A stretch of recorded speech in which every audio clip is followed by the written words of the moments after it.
আল্লাহ নবী বলেন শেষ জামানা ফিতনার জামানা হবে। আপনি মসজিদে যাবেন, ফিতনা আছে না নাই?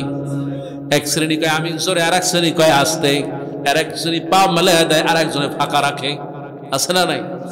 মসজিদের মধ্যে ফিতনা শুরু হয়ে যাবে। আপনি বাজারে যাবেন, ফিতনা হবে। আল্লাহ নবী বলেন আফদালুল বিলাদু ইলাল্লাহি মাসাজিদুহা ওয়া আবগাদুল বিলাদি ইলাল্লাহি আসওয়াকুহা। আল্লাহ নিকট ওই দেশটা প্রিয় যেই দেশে মসজিদ বেশি, ওই দেশটা নিকৃষ্ট যেই দেশে বাজার বেশি। আজকে আমাদের সমাজে মসজিদের চেয়ে বাজার বেশি হয়ে যাচ্ছে, যেরকম নাউজুবিল্লাহ। আল্লাহ নবী রাহমাতুল লিল আলামিন তাই তো বলেন মসজিদে যাবে, মসজিদে গিয়ে সুন্নাতের আমল করবে। বিশ্ব নবী রাহমাতুল লিল আলামিন নামাজের ব্যাপারে বললেন, মসজিদের ব্যাপারে বললেন, মসজিদের ফিতনার কথা বললেন। আর আল্লাহ নবী বললেন, ও আমার ভাইরা বাবাজিরা খেয়াল করো, গুরুত্বপূর্ণ একটা হাদিস। বিশ্ব নবী বলেছেন শেষ জামানায় ফিতনা তৈরি হবে, এমন ভাবে ফিতনা তৈরি হবে মানুষ সুন্নাত ভুলে যাবে, বেদাতকে আমল করবে।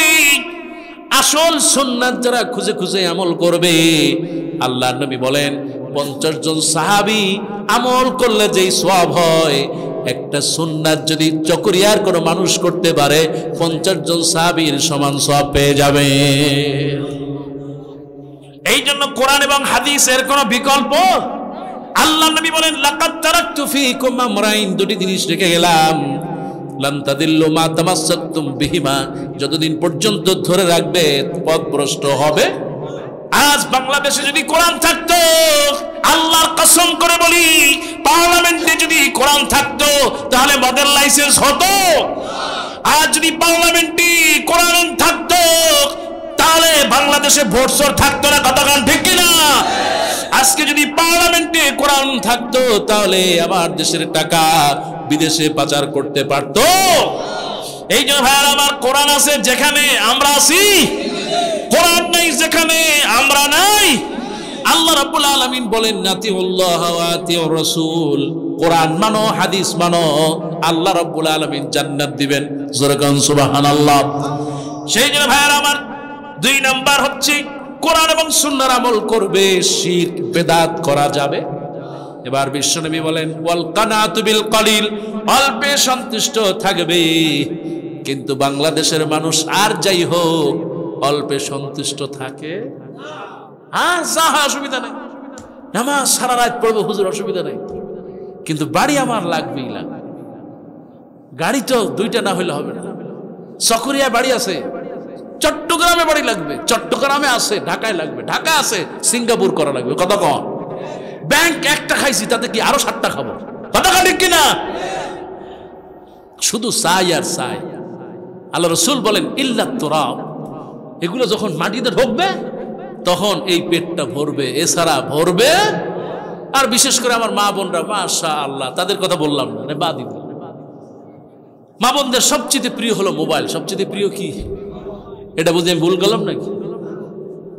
আমি মাঝে মধ্যে যখন চকরিয়া আসি, তখন চকরিয়ার মার্কেটে, যে মোবাইল মার্কেটে, মাঝে মধ্যে আমি একটু যাই, যে আসলে দেখি এখানে কাস্টমার কারা।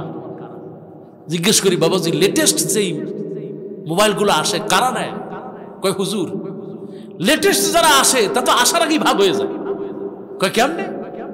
কই কিছু মেয়েরা আছে মাশাআল্লাহ, কয় যেদিন আসবে ওই দিনই ফোন দিবেন, ওই দিনে আমি টাকা পাঠাই দিয়া লেটেস্টটা নিয়ে যাব। কি আছে না নাই?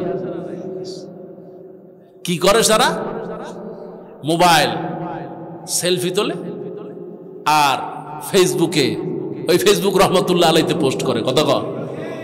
তাদের কোনো কাজ নাই। আগের মেয়েদের কিছু কাজ ছিল, আমি সব মেয়ের কথা বলতেছি না।